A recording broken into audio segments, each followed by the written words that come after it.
de Derecho Internacional Público y también vimos un poco acerca de la evolución histórica que se ha dado en el transcurso de los años acerca del derecho internacional público.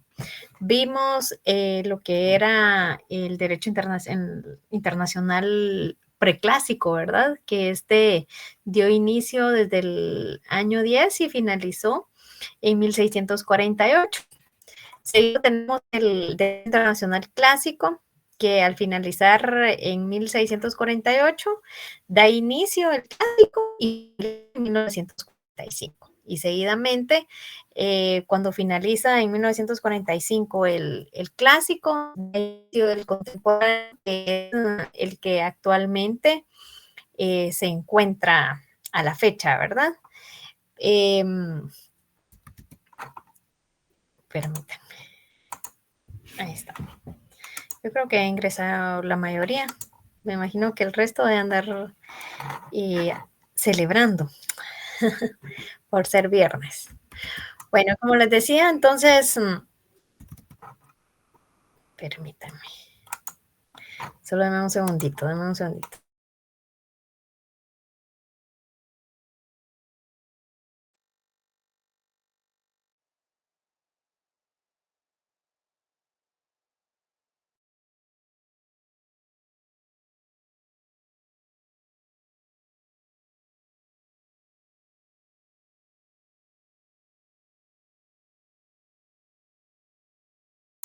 En el tráfico va la mayoría, dicen. Si ustedes, qué terrible el día de hoy en el tráfico. Fue un colapso total en la ciudad. Bueno, pero mientras van ahí en el tráfico, ahí vamos a ir avanzando con la clase. Pues les decía que vimos un poco de eso y nos faltó culminar acerca de los fundamentos que se dieron en la época del contemporáneo, ¿verdad? Que se dan dos corrientes. Una de ellas es la voluntarista. Este sostiene que el derecho internacional público existe esencialmente por la voluntad del Estado, y la otra corriente que es la objetivista. Esta se entiende que el derecho internacional público encuentra su razón de ser en consideraciones independientes de la decisión estatal. Se refieren a que pueden intervenir otras personas del derecho privado. Eso se refieren estas dos corrientes, la voluntarista y la objetivista. Seguidamente, pues podemos dar también inicio al tema de las denominaciones que se le han dado en el derecho internacional público de conformidad con la evolución que ha ido teniendo este derecho. Como primero tenemos el derecho facial. Esta denominación se ha dado debido a que en Roma había un funcionario especial encargado de las formalidades relativas a las declaraciones de guerra y a la conclusión de tratados de paz. Acá vemos que en su origen el derecho internacional público se involucra con la guerra y la paz, contrario a lo que sucede a la época contemporánea o moderna, que se ha descartado y por siguiente el llamado a la guerra para aceptar únicamente la paz. Este término es empleado por Souche del término del derecho facial. Esa es una de las denominaciones que se le han dado al derecho internacional público, expresa o implícitamente, ¿verdad? Seguidamente tenemos el jus gentium. Este es el derecho de gentes. En esta denominación los romanos tenían dos significados bien específicos. El primero es en el sentido opuesto al jus civile. Este era el derecho o disposiciones legales aplicables solamente dentro del Estado romano a los extranjeros o peregrinos. Y el segundo es las discrepancias del orden legal establecidas por la razón natural observadas por otros estados. Y el jus inter homes gentes Esta denominación se le dio en la Edad Media a aquella rama del derecho aplicable a todos los pueblos, término inventado por Francisco de Vitoria. Él era teólogo de la Universidad de Salamanca. Y por último tenemos el, no se lo, no, bien, el derecho de naciones. El derecho de naciones. Esta denominación es utilizada por los estados ingleses, ¿verdad?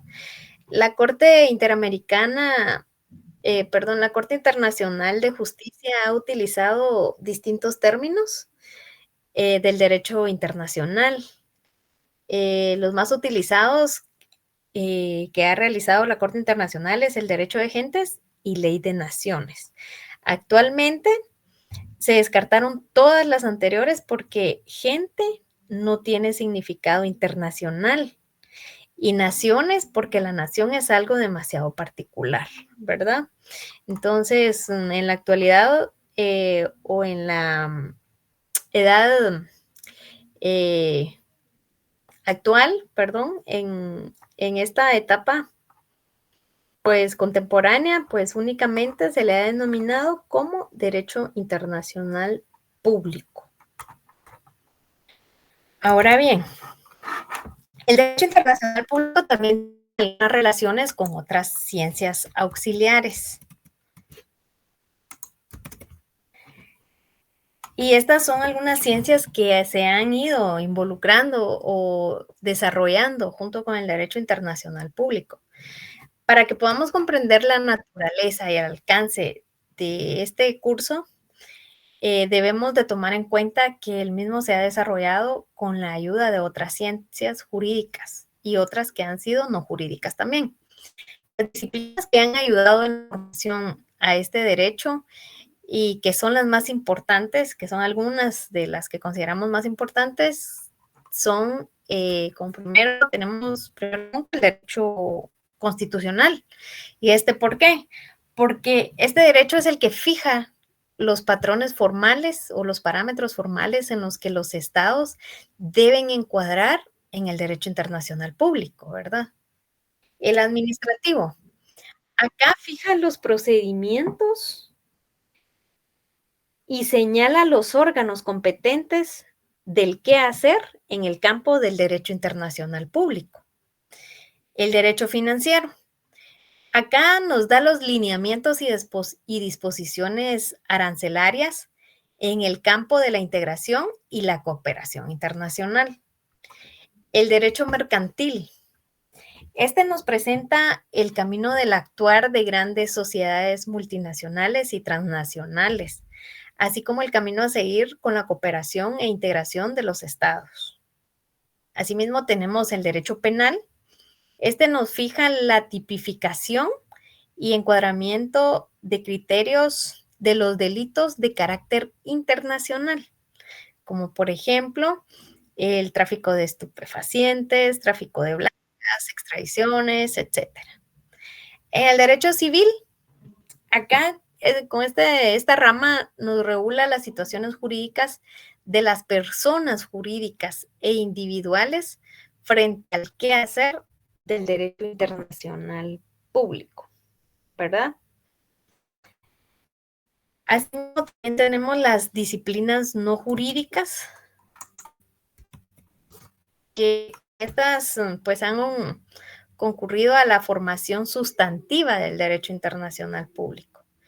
Como primer punto tenemos la historia. Acá en la historia nos muestra el desarrollo, ¿verdad?, de las diferentes instituciones del derecho o el contexto natural en el que las mismas se aprecian. La formación de cada uno de los estados, ¿verdad? Como lo vimos anteriormente, cómo es que ha ido evolucionando. La geopolítica, en esta disciplina han favorecido la aparición de determinadas tendencias jurídicas y políticas. Las ciencias políticas. Acá nos muestran los fundamentos del actuar de los estados en el contexto de la comunidad internacional y la transformación de aparición de los del derecho internacional público. La sociología acá nos fundamenta la idea de que los sujetos destinados del derecho internacional público únicamente son el individuo y la sociedad. Y la economía acá nos muestra los fundamentos del cambio de los polos del poder que influyen en el derecho internacional público. ¿Verdad? Continuando, pues vamos a ver también acerca de las fuentes. Ya vimos acerca de lo que las relaciones que tiene el derecho internacional público, ¿verdad? Y ahora vamos a ver la importancia de dónde es la fuente principal del derecho internacional público. Y acá pues tenemos 3 divisiones o las clasificaciones en las cuales se dan la primera como fuentes principales y también como fuentes auxiliares. Dentro de las fuentes principales acá tenemos que son los convenios internacionales, convenios o tratados internacionales. Acá se consideran que en la actualidad es una de las fuentes más importantes, debido a que los estados tienden a dejar todo por escrito en un afán de codificar sensum, la costumbre internacional. Este se fundamenta en el principio pacta sunt servanda, ¿verdad? Y es un convenio, es un acuerdo escrito, el cual se da entre 2 o más estados que establecen normas de conductas, de cooperación, así también políticas, ¿verdad? Entonces, esta es como que la fuente principal del derecho internacional público. También tenemos la costumbre internacional. Acá dentro de la costumbre, en el Estatuto de la Corte Internacional de Justicia se describe la costumbre. Para la siguiente día de clase ya ustedes lo pueden anotar ahorita y durante el fin de semana lo pueden descargar. De igual manera, se los vamos a estar compartiendo ahí en la plataforma de Classroom para los que no puedan pues, descargarlo, el Estatuto de la Corte Internacional de Justicia, ¿verdad? Es acá donde vamos a encontrar el fundamento de las fuentes del derecho internacional público. Y como les decía, pues la costumbre, aquí la tenemos tipificado en este estatuto en el artículo 38, numeral 1. Y es acá como se comprueba una práctica generalmente aceptada como un hecho. A esta costumbre se le distinguen 2 elementos. El primero, que es el material, este consiste en el acto mismo. Y el segundo, tenemos un acto formal o psicológico. Este consiste en la convicción que su repetición la hace obligatoria. Y entonces, ¿en dónde es que encontramos nosotros la costumbre generalmente? ¿Alguien que me diga?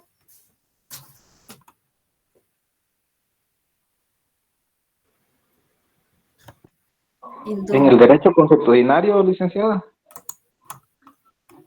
Ajá, ¿en qué más? Aparte, el fundamento, ya se lo di, ¿verdad? Pero,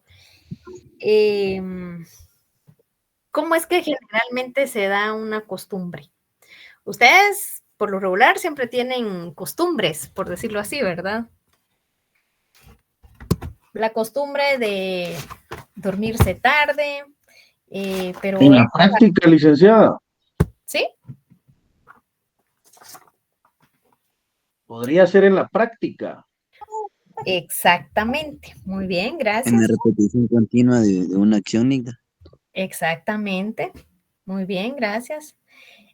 Generalmente se da la práctica, ¿verdad? La costumbre. Y la costumbre la aplicamos en nuestro quehacer diario, no solo en las fuentes, ¿verdad?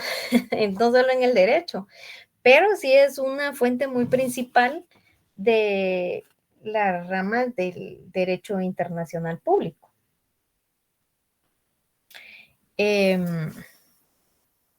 Entonces, generalmente acá la encontramos pues en la práctica, ¿verdad? De cada uno de los estados. Es así como se da esta fuente.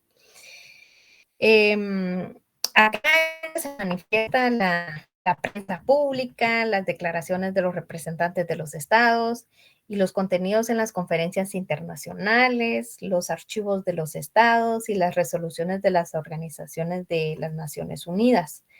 Y como les decía, pues esta es una fuente indispensable de esta rama del derecho y pues es una regla general del derecho internacional público que es aplicable a todos los estados, ¿verdad?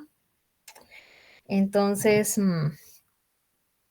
la codificación, como indicó un compañero anteriormente, la tenemos codificada en el derecho consuetudinario y es aquí donde se manifiesta la firma de los tratados multilaterales sobre, por ejemplo, sobre el derecho del mar, el derecho aéreo, relaciones diplomáticas, inmunidades diplomáticas, consulares, convenios de Viena sobre el derecho de los tratados, etcétera, ¿verdad? Entonces, en resumen, todos los tratados multilaterales vienen a ser una codificación del derecho consuetudinario, ¿verdad? En esta fuente principal que es la costumbre.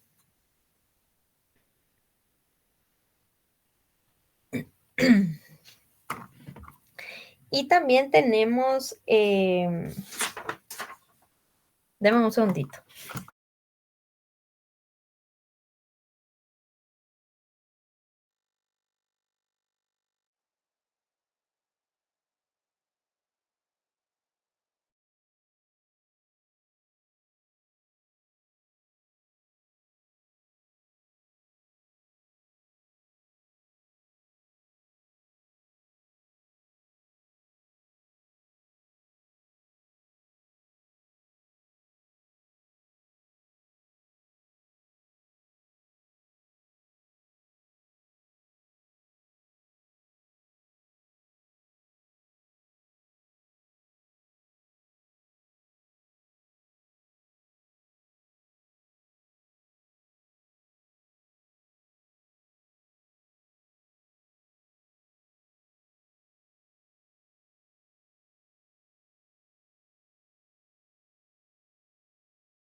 Bueno, y también encontramos en la costumbre internacional una subdivisión que es a nivel universal, ¿verdad?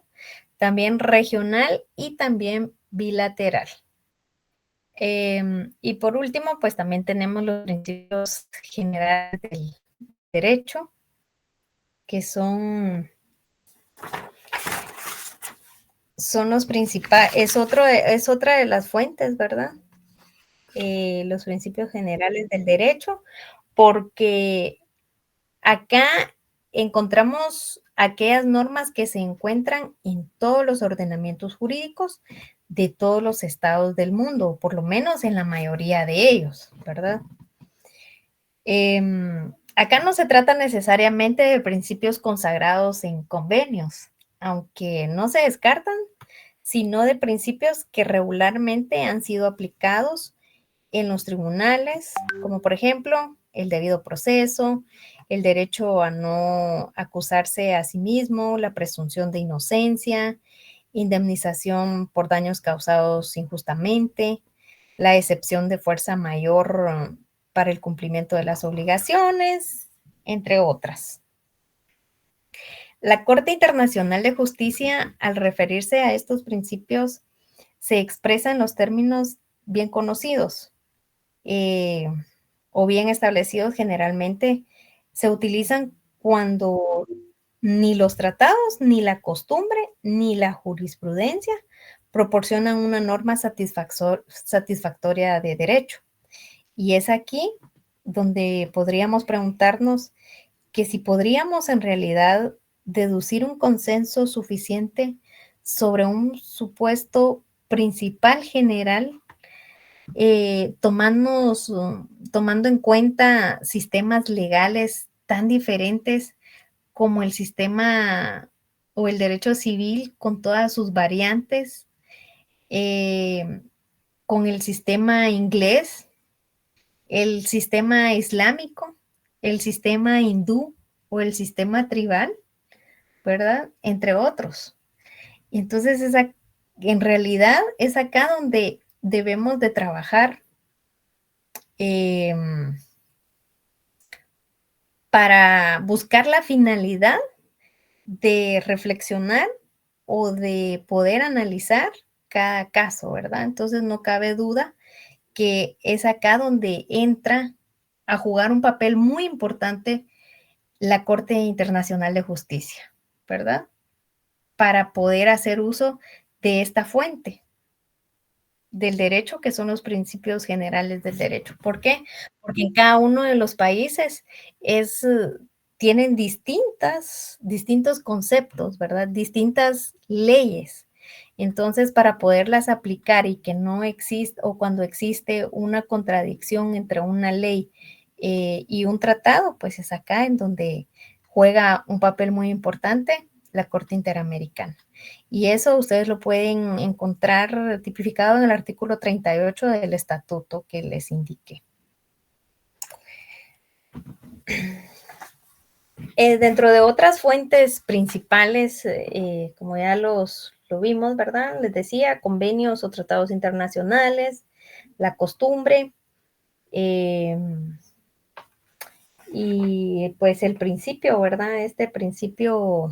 Principios generales del derecho que se dan. Ahora bien, tenemos fuentes auxiliares.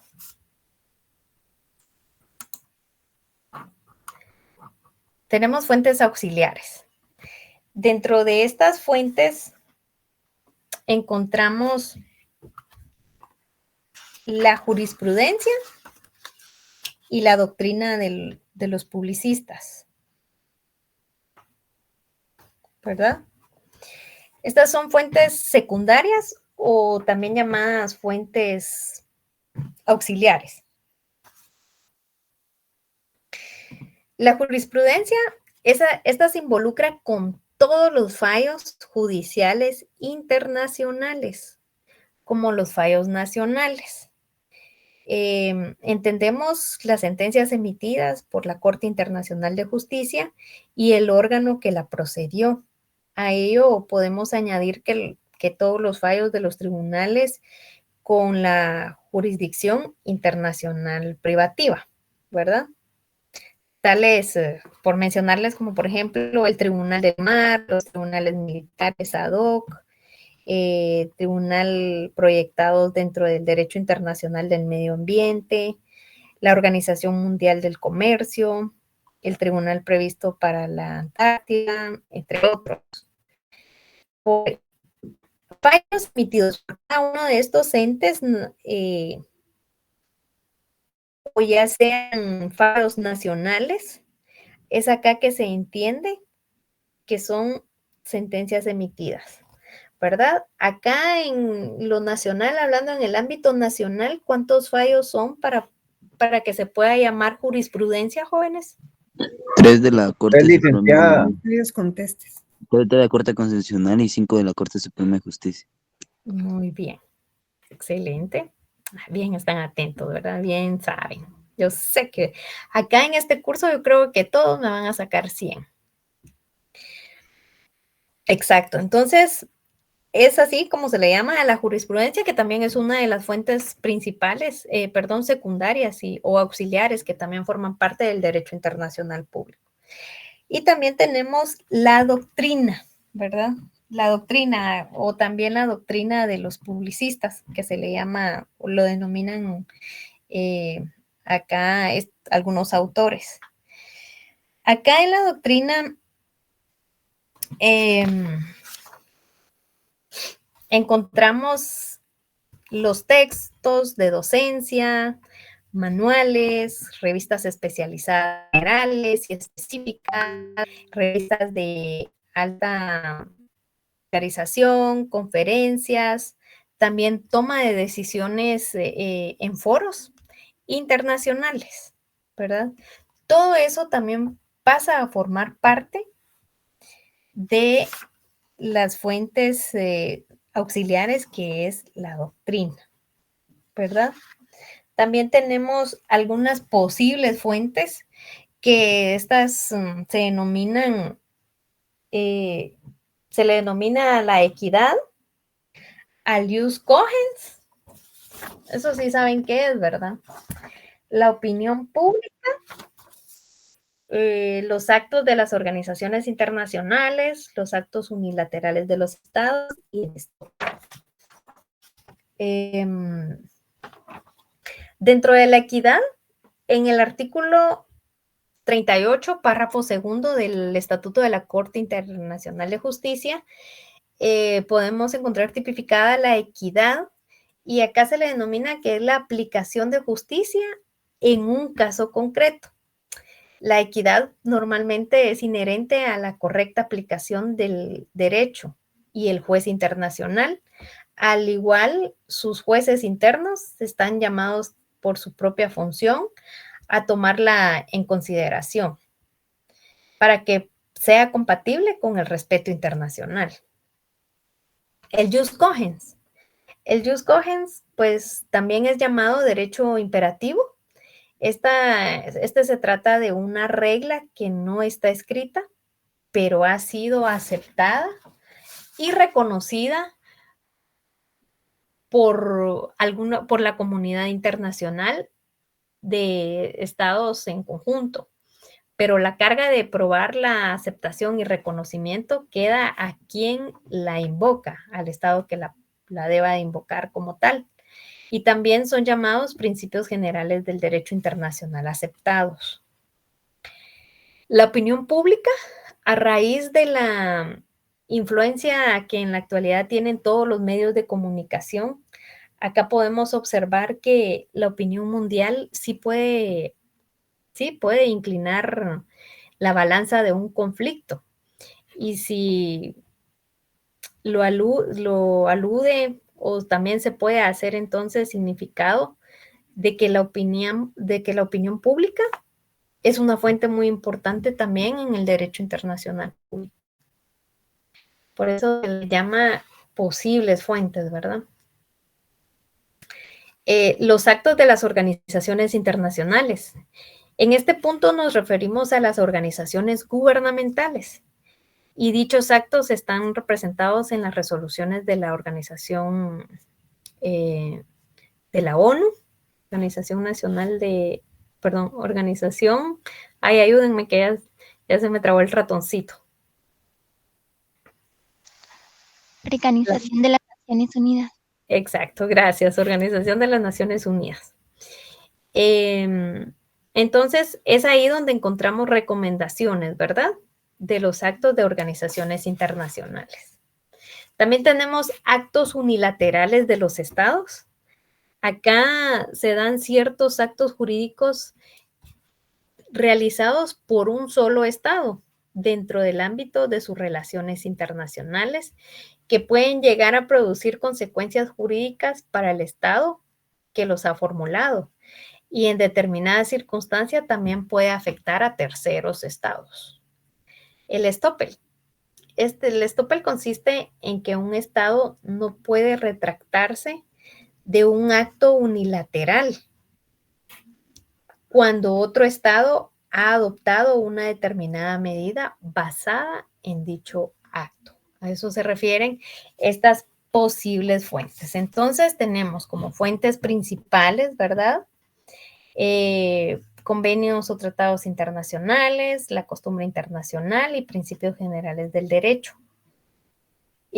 Posibles fuentes, las fuentes auxiliares o secundarias, tenemos la jurisprudencia, la doctrina, y las posibles fuentes, como les indicaba, tenemos la equidad, el jus cogens, la opinión pública, los actos de las organizaciones internacionales, los actos unilaterales de los estados y el estoppel.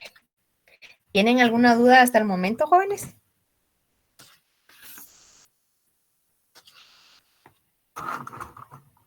¿Están ahí? No, licenciada, todo claro. Ok. Bueno, jóvenes. Entonces, como no tienen dudas al respecto, nos vamos a quedar hasta acá.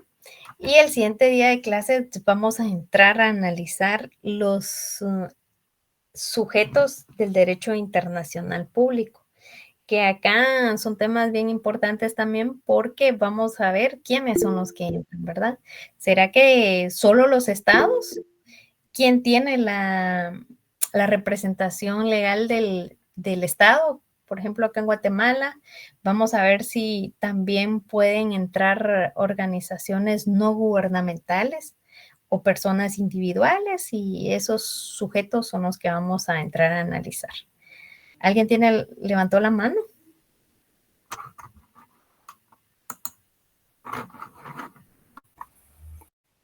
Bueno, jóvenes, si no tienen más dudas, pues nos vamos a quedar hasta acá el día de hoy. Me imagino que van desesperados ahí en el tráfico. Les deseo una feliz noche, un excelente fin de semana y nos vemos el día martes, que nos toca de forma presencial. Así que, por favor, nada de andar guardando escritos, nada de andar guardando lugares, y nos vemos, primero Dios, el día martes. Feliz descanso. Gracias, Lick. Gracias, licenciada.